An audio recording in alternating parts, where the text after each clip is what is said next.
So this is a session called How Can Funders Trust Quality Over Quantity? It's about trust-based approaches or not to funding and how funders facilitate access and build meaningful relationships for long-lasting impact of projects and initiatives. And the idea is for us to be able to share knowledge and experience and create hope and collectively find avenues that lead to more positive impact in the field of arts, culture, and conflict transformation. So I'm going to start by introducing our speakers. We have Jessie Eaves here, who's Senior Director, Peacebuilding at Humanity United, a private US philanthropy focused on cultivating the conditions that can transform human exploitation and violent conflict into enduring peace and freedom. And Jessie has worked extensively in different parts of the world. He's currently supporting and accompanying networks of peace builders from around the world as they reimagine a system where the international response to violent conflict is defined by those living closest to that conflict and honors their vision for sustainable peace. So I'm going to pass over to Jessie. Thanks so much, Rosanna, and hello, everybody, and really happy to be here today, and for the impact staff that were on the earlier call, if there are any here, congratulations on a marathon day. Really excited that we have this time together. This is an area that's incredibly important for us at Humanity United, and I think it really allows us to get past a lot of the sometimes superficial conversations that we often have about funding and the role of donors in this space, and really appreciate the invitation to be here today. So I will jump right in, and one of the things, as thank you for the introduction, Roxana. I mean, one of the things that we really try to focus on is making sure that really thinking about how those that are closest to a conflict, how do we live up to their vision for what peace is? And, conflict transformation is based on relationships, and healed relationships transform systems, and they transform systems of harm to cycles of mutual flourishing. And for us, and for me in particular, when things get too complex, when the world just seems like it's spinning off its axis, I just sit and remind myself that at the end of the day, this is all about relationships, and how relationships can deny violence the fuel that it needs to survive. And so as we think about the topic for today, how to trust quality over quantity. For me, it's all about believing in the power of relationships, and particularly my message to other donors is often get away from log frames, get away from burdensome reporting requirements, and look at the human beings that are doing the work, and do the work to get to know them. And you have to believe in the relationship with the people that are at the center of it all, the people that are doing the work and the communities that they serve. And so there are kind of three main lessons that have really informed how I approach this work, and how we at Humanity United approach this work. And if you often want to try to find donors that do these three things. The first is being willing to give up control.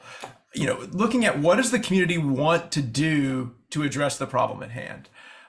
The second piece is around being comfortable with ambiguity, that not everything will be clear at first, and very few things are clear in their first iteration, but create the space to try things out, find moments to co-create together. I mean, it often starts with having those who are directly impacted or closest to the issue at the table, having them in the room, and they have to be able to lay out, again, what peace looks like for them.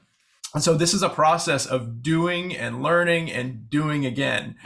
And when in doubt, the thing I always have to remind myself, when in doubt, just listen, just stop and listen. I mean, the principle of accompaniment is woven through our entire approach to philanthropy. And that process of walking alongside others who are doing this work begins with closing my mouth and listening to what others are saying.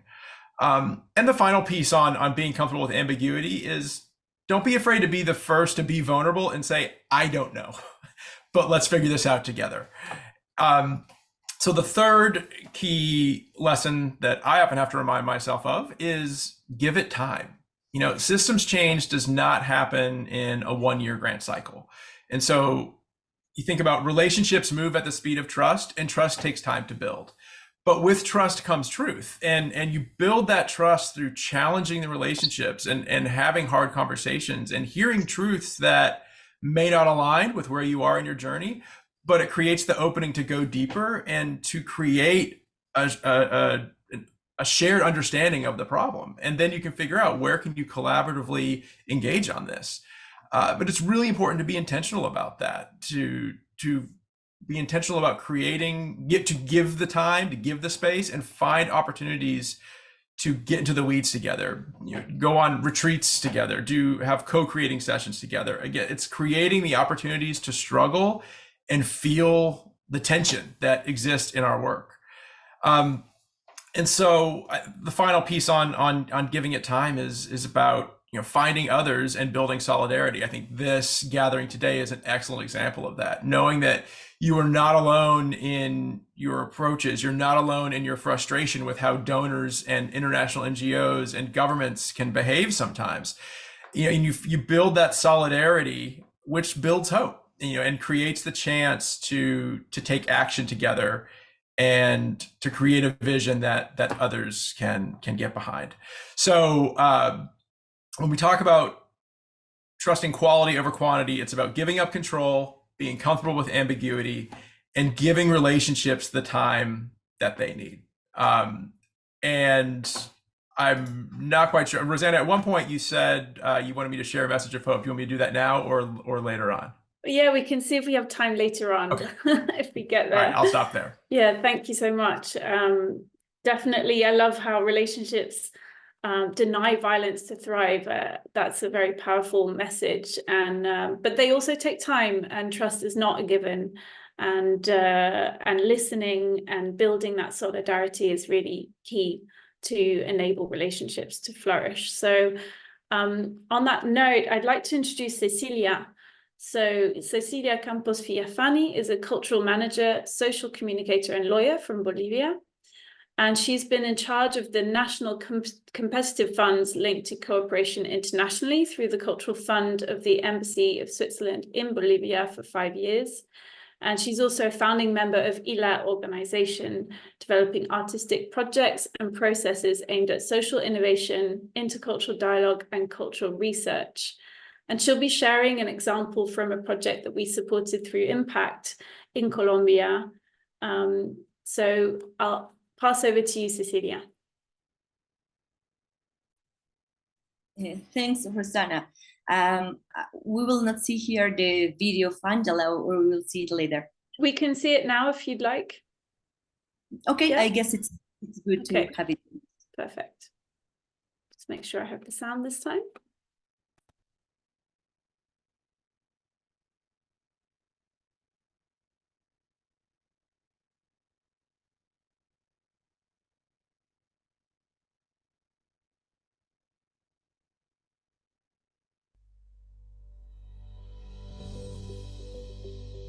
Hi, I'm Pérez Mejía, head of the Office for Cultural Affairs of Banco de la República of Colombia, where we have been working for more than 7 years in the project Peace Speaks Up, which seeks to strengthen cultures of peace in Colombia through artistic and cultural actions.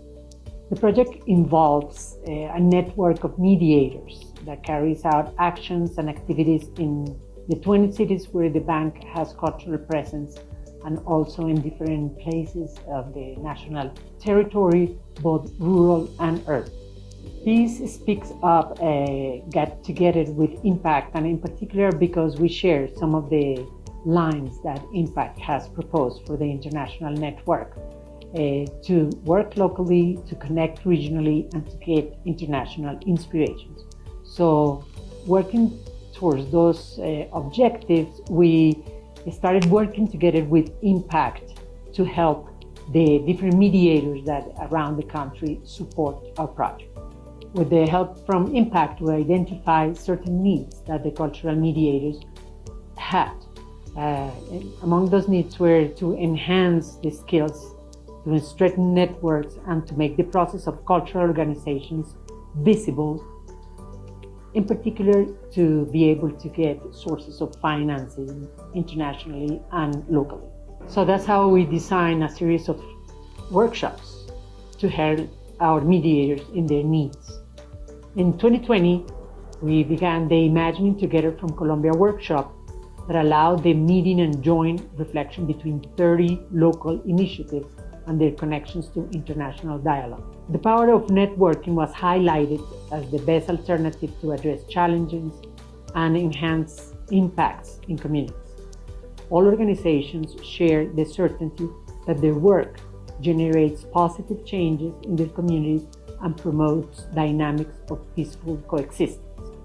In 2021, we started the Design of Cultural Projects workshop, which was held with the participation of 9 organizations and the guidance of Cecilia Campos, a Bolivian cultural manager whom we contacted through Impact. The workshop gave the participants the capacity to design possible and necessary cultural projects from everyday contexts, to build from the plural perspectives of the public, articulate joint actions between different initiatives with similar objectives, and identify financing resources. Between 2022 and 2023, the process continued with 6 of the 9 organizations participating in the previous phase to access a seed fund granted by Impact to carry out a specific action and present their project to sponsoring companies. The workshop also reinforced the commitment to peace in the territories through exercises focused on processes of collective memory, caring for the environment, and the dignity in the rural territories.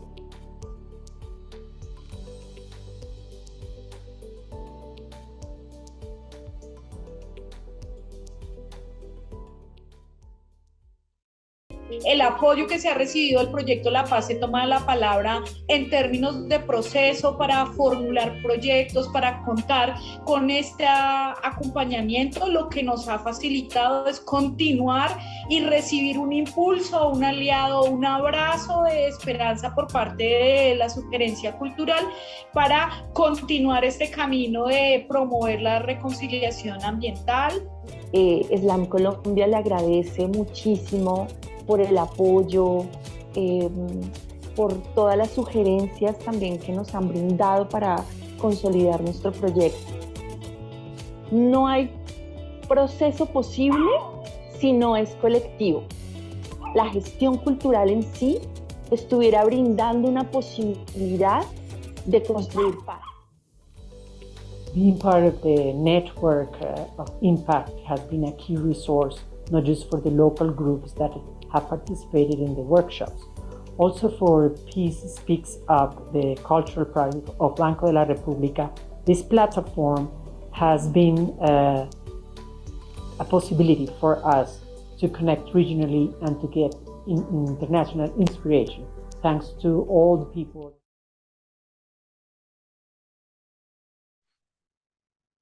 Well, thanks, Rosanna. Coming back to this video, I would like to say again, the question of this dialogue is, how can funders trust quality over quantity? And I remember that my grandfather, who was a peasant and a very practical man, had a phrase that said, whoever wants to speak, let him speak with his hands. And I guess what he means speaks by doing, speaks with actions. So I guess maybe that would answer this, start answering this question in some way. These experiences that we saw in Colombia with the Banco de la República de Colombia, were all of them good ideas, but most of them weren't already righted. And I think the most challenging thing first was finding these cultural organizations that have honest project ideas, those projects that are created from the needs of the community, as was saying Gis also in his intervention, that have a genuine interest in taking charge of the transformations of the realities they live. I think that from that, to begin with, the quality of a project at least already has a soul, so the rest can be built. And this first step in this project was seen for many years that Banrep Cultural has been building in Colombia through this project, La Paz se toma la palabra, Peace Speaks Up, through which it has the approach to many organizations with this profile. And the second step was put these very good ideas writing down. So that was also kind of easy because there were a lot of good ideas. And just for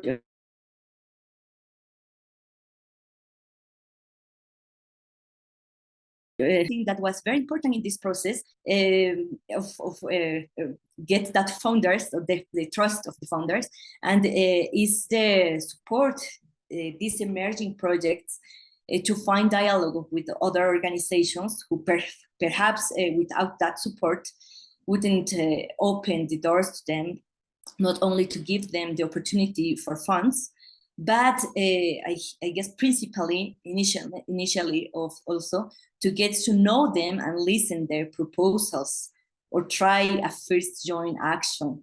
It had been very important for them, and that's why I really want to highlight the component and support of Banrep Cultural, which took on the task of presenting the projects to the organizations, supporting them to give them at least one meeting. That guarantee that Banrep Cultural provide these organizations was very valuable for the credibility of them with these emerging projects. So this is something also important in this way. We have knocked the doors not only of cultural funders, but also of other kind of organizations that work on thematics approaches, human rights issues, peace building issues, environment, and child rights issues, not only to explain each cultural project, but also to show them that through arts and culture, it's possible to generate social transformations and build peace. So it has been a complete process also to explain these organizations they can trust in culture and arts, and they can trust in these projects. That's fastly I want to tell you now. Thank you so much. It's very interesting to see the Colombia as a kind of guarantor for these smaller seed awards, that seed projects that usually would not have access to the networks that this intermediary can play. And I think as funders and organizations that can make those connections happen, make that dialogue so they can get to know projects on the ground and actually decide to listen, understand, and potentially support, whether financially or in kind, is a really interesting model that you used in Peace Speak Up. So I'm going to move now to Michael, who is joining us as Director of State, Regional and Local Partnerships. Michael Orlove provides direction concerning the National Endowment for the Arts funding, and he also manages the agency's international activities. He's recently been selected for the DeVos Global Art Management Fellowship, and he was the agency's Director of Artist Communities and Presenting and Multidisciplinary Works from 2012 to 2019. So Michael, from your experience working for the National Endowment for the Arts, how do you as funders trust quality over quantity?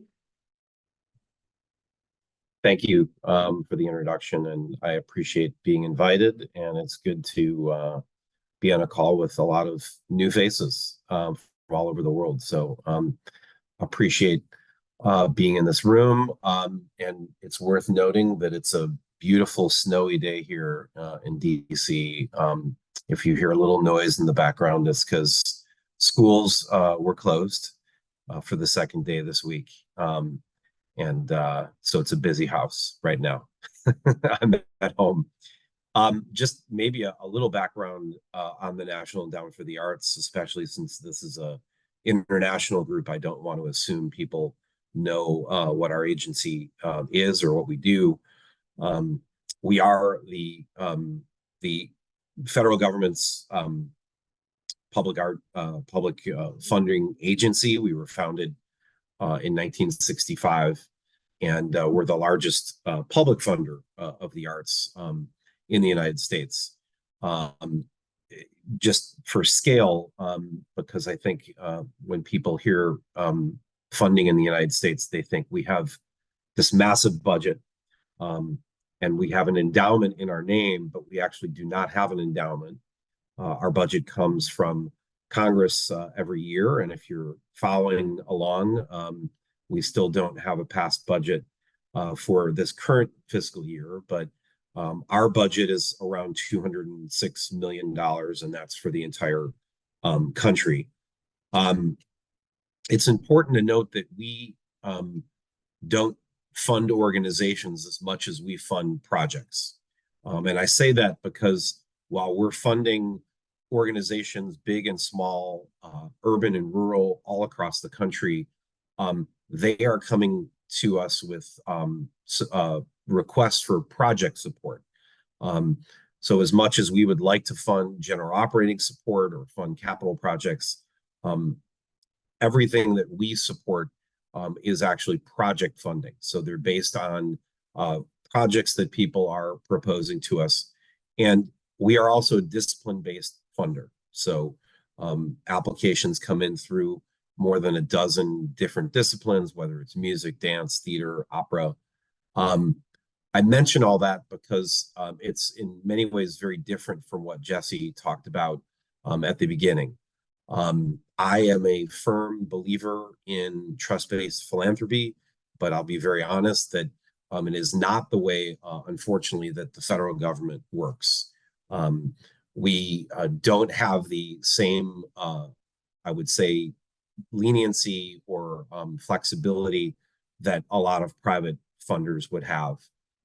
It is a very, very challenging process to apply to the National Endowment for the Arts, to any federal agency. And it is also a very rigorous process if receiving money from the NEA on reporting and all the other things that come with applying to the NEA. Now, having said all that, trust is something I think about all the time. And one of the unique, and maybe it's not unique, but one of, I think, the unique processes that how we run our grant making is through citizen panels.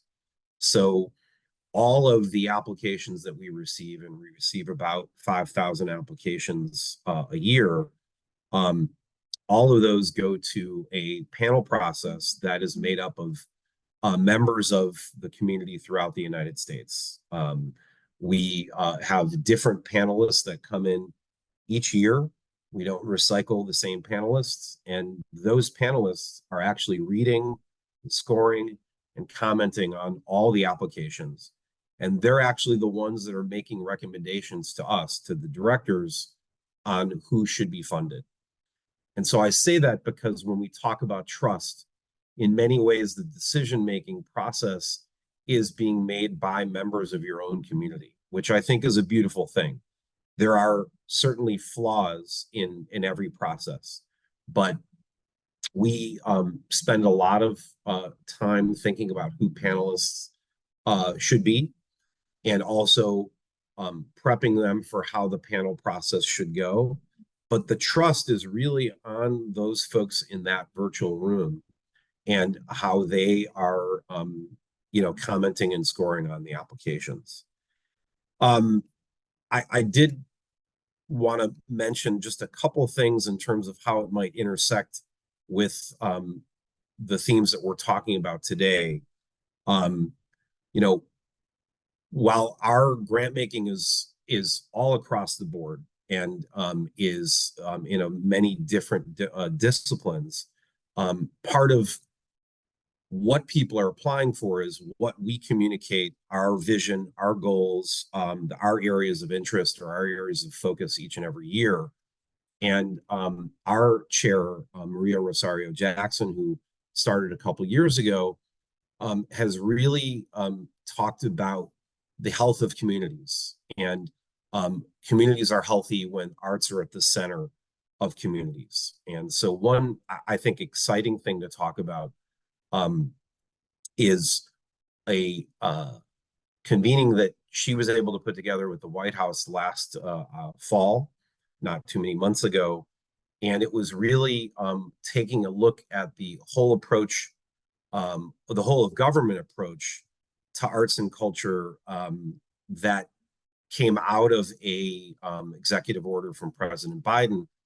And it was really thinking about how you center the arts in health, in transportation, in infrastructure, in education, environment, emergency preparedness, everything, and discuss the ways that arts and culture contribute to goals such as equitable community engagement, social connectedness, mental health, climate resilience, and on and on. And so we're trying to see how, if we can accomplish this, not just within our agency, but across all federal agencies, that there are, the arts are at the center of so much activity that's coming in. One other, I guess, theme to mention that was unveiled, I think, a year ago was something called United We Stand, which was the US government's approach to try to fight hate and discrimination across, all different areas throughout the country.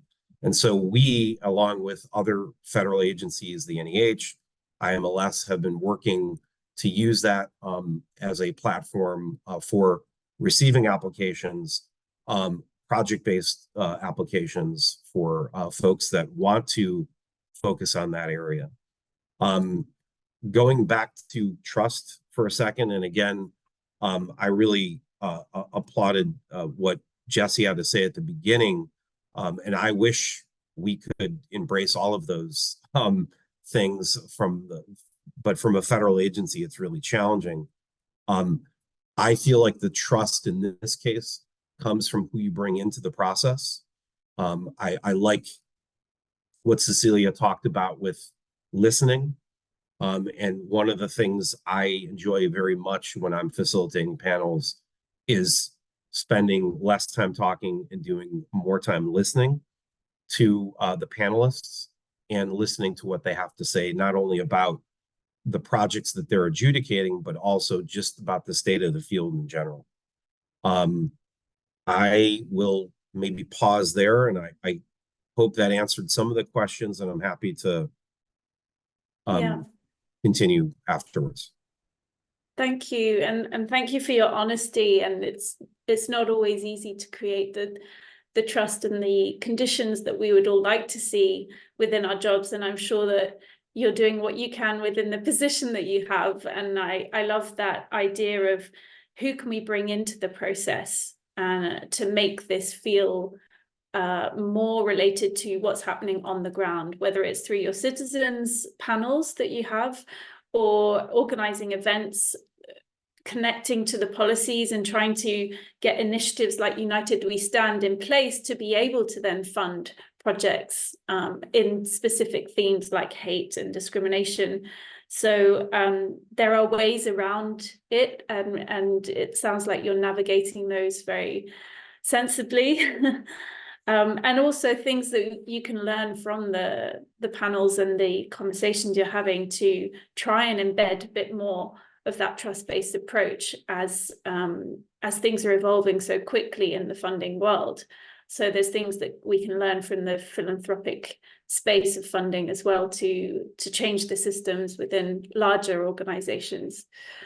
I'd like to open the floor to any questions or comments from the participants. So if you'd like to raise your hand or make a comment in the chat.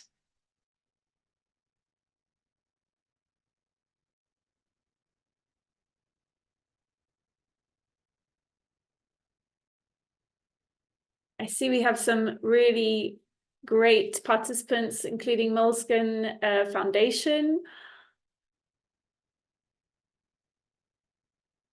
Are you inviting me to see something?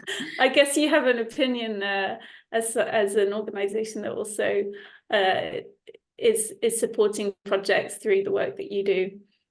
Sure, I'm happy to share some of the experiments we are doing. Well, the Moleskine Foundation is not a grant-making organization, actually. It's a cultural foundation connected to a brand, but it's an independent organization. And we started funding and supporting financially organizations in 2021 through really a pilot project, which is now having a sort of, let's say the configuration is now a pooled philanthropic fund.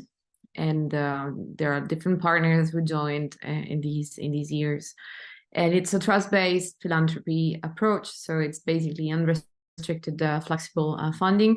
It's not a lot of money. It's a micro grant. And there are a number of reasons why we wanted to start with that, because it's, let's say, the perception of risk, especially from the co-funders, is lower. It's easier to start a conversation with the grantees and with the organization that joined this platform. And it's really, well, trust-based philanthropy, and this some of the issues you touched upon. I was hearing what Jesse said about time and trust and the relational component. And what I can share from our experience is the importance of this relational aspect and dimension. And we're not a big organization, but I can tell you that most of our time is actually spent in nurturing these relationships, both with the funders that participated the program and the organizations that are part of the network. And it's really, it's not just about giving up the control, but it's also about finding the right tools to allow for a true horizontal space of dialogue where you really try to deconstruct the traditional power dynamics between who's giving money and who's receiving this money. And we have a lot of questions, to be very honest, because we're still in this experimentation phase. We have this plan of testing the first 5 years, a cycle of this micro granting program, to then see how to scale it up and to make some other planning around it. But it's there's a lot of experimentation on our side in terms of methods of engagement, peer-to-peer selection as well. So the grantees that we involve actually are part of the committee that evaluates the organizations that apply in the following editions. And what is super important for us is to also acknowledge the importance of unearmarked funding. Most of the not-for-profit organizations, not only in the cultural sector, but especially in the cultural sectors, struggle to do things when they have to apply on a project basis. And they have overhead costs, structural costs that are really hard to support. And so I know this from my previous professional lives. It's really oxygen, fresh air when you can get unearmarked money, even though we talk about it, but little amounts. And yeah, I mean, there are a lot of things I could share. I don't want to take too much space and time, but it's a learning journey, definitely on our side. It's super important to build trust and to find a true space for critical thinking and criticality and intimacy, where some deep conversations can occur. And this takes time, trust, and a certain kind of attitude, I would say, and specific tools that would allow those kind of relationships and things to happen. Yeah, thank you very much. Thank you for sharing this new initiative, and it's interesting to see how you're learning and trying to put something in place that honors the people that you're supporting through the fund. We have a couple of minutes left, so I would like to, Jesse and Michael both have their hands up. I'm going to come back to you for your message of hope. So if you'd like to answer or respond and then also share your message of hope, that would be great. Jesse first and then Michael. Yeah, well, and I think what I was going to respond to, it does, I think, link to the message of hope as well. But I think, Cecilia, you put this absolutely perfectly.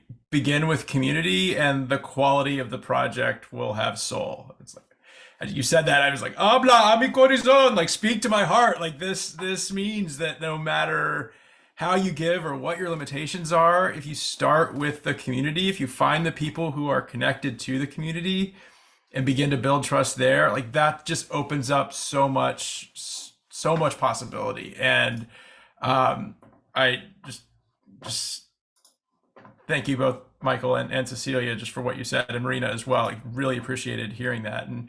And so as we think about, starting with community to give it a soul, again, it just comes back to like, relationships are key, and broken relationships cause harm, and strong relationships create healing. And you build those relationships where you can, and it's a cup of coffee, a song, a mural on the wall, a performance on a street corner.